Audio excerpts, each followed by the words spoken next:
Bonjour à tous. Allez, aujourd'hui on s'attaque à un gros morceau, si je puis dire, la digestion.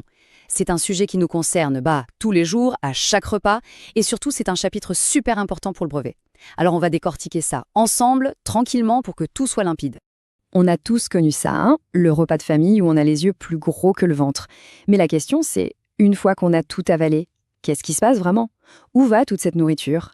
Comment est-ce qu'elle se transforme pour nous donner l'énergie de bouger, de réfléchir, de vivre, tout simplement? Voilà, c'est ça, la grande question qu'on va se poser aujourd'hui. Comment un aliment, disons un simple morceau de pain, peut finir par nourrir la plus petite de nos cellules? C'est tout ce voyage de l'assiette à la cellule qu'on va suivre, pas à pas. Alors voilà notre programme. On va d'abord voir la différence entre aliments et nutriments. Ensuite, on plongera dans la chimie de la digestion. On verra comment l'intestin est une surface d'échange incroyable. On fera une pause méthode spéciale brevet, super important. On découvrira nos amis les microbes et on finira avec l'essentiel à retenir. C'est parti. Ok, première chose, et c'est vraiment la base de tout, le vocabulaire.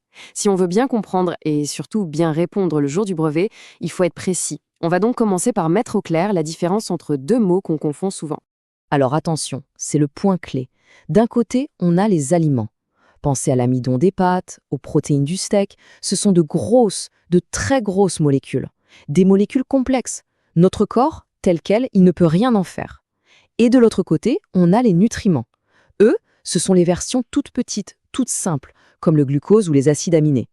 Et c'est ça que nos cellules peuvent utiliser. En gros, la digestion, c'est simplement le processus qui transforme les aliments en nutriments. Pour que ce soit bien clair, imaginez des Legos. L'aliment, c'est une grosse construction déjà faite, un château par exemple.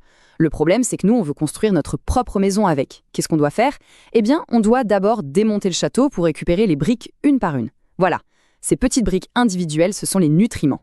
Bon, maintenant qu'on a compris qu'il faut casser les aliments en petits morceaux, la question c'est comment on fait? Ce n'est pas magique, hein, c'est purement chimique. Et pour ça, notre corps a des outils ultra performants. Et cet outil, il a un nom, l'enzyme. Ce mot-là, il faut absolument le retenir.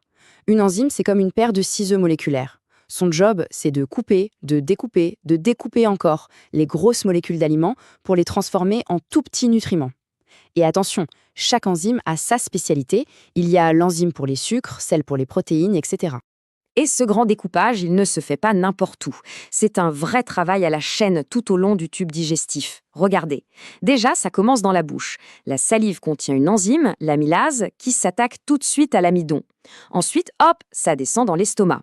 Là, un autre suc digestif avec une autre enzyme, la pepsine, s'occupe des protéines. Et le très gros du travail, ça se passe après dans l'intestin grêle. C'est là qu'une armée d'enzymes vient finir le boulot pour tout découper. C'est vraiment un travail d'équipe bien organisé. Ok, super. Nos aliments sont transformés en nutriments. Les briques sont là, prêtes à l'emploi. Mais maintenant, il faut les faire passer de l'intestin vers le sang pour qu'elles puissent être distribuées à tout le corps. Et ça, c'est le deuxième grand rôle de l'intestin grêle, l'absorption. Et là, l'intestin, c'est une merveille d'ingénierie. Ce n'est pas du tout un tube lisse. Regardez bien ce schéma, c'est génial. L'intérieur, il est plein de replis. Et si on zoome sur un repli, on voit qu'il est lui-même couvert de millions de toutes petites excroissances, comme des doigts. On appelle ça les villosités. Et ce n'est pas fini. Si on zoome encore sur les cellules qui composent ces villosités, elles ont elles-mêmes des micro-replis.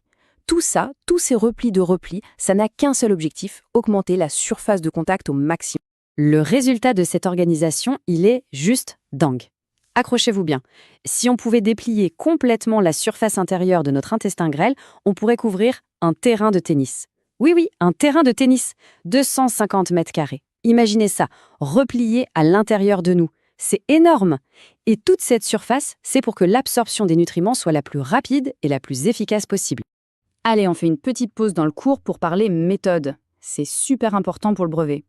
Parce que connaître son cours, c'est une chose, mais savoir utiliser ce qu'on sait pour analyser un document, c'est ça qui rapporte des points. Alors on va faire un petit entraînement, comme si on y était.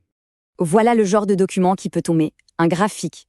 La question pourrait être: analyser ce document pour montrer l'effet des micro-organismes sur l'absorption des lipides. Premier réflexe, on ne panique pas, on respire et on applique la méthode. Et la méthode, elle est super simple, c'est en 3 étapes. 1. Je lis. Le titre, ce qui est écrit sur les axes, les unités, tout. Je prends le temps de comprendre ce que le document me montre. 2. Je décris. Là, je dis simplement ce que je vois. Je compare les barres, je donne des valeurs si je peux. Je suis un photographe, je décris la scène sans l'expliquer. Et seulement à la fin, en 3, j'interprète. C'est là que je fais le lien avec mon cours pour expliquer pourquoi c'est comme ça. Je vois que, j'en conclus que. Et voilà à quoi ressemble une réponse parfaite. Phrase de description, je vois que la quantité de lipides absorbés est plus grande avec des micro-organismes qu'en leur absence. Point. C'est un fait, c'est dans le graphe. Phrase d'interprétation, j'en conclus donc que les micro-organismes favorisent l'absorption des lipides. C'est simple, c'est un 2 temps et ça répond pile à la question. C'est exactement ce qu'on attend de vous. Tiens, c'est intéressant ça. On vient de parler de micro-organismes qui nous aident. On a tendance à penser que les microbes, les bactéries, c'est forcément mauvais. Eh bien, on va voir qu'en réalité, on héberge en nous des milliards de microbes qui sont de véritables alliés. Regardez-moi ça, c'est une photo de notre microbiote intestinal.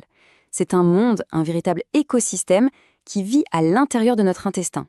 On vit en symbiose avec eux. Ça veut dire quoi, symbiose? C'est une relation où tout le monde est gagnant.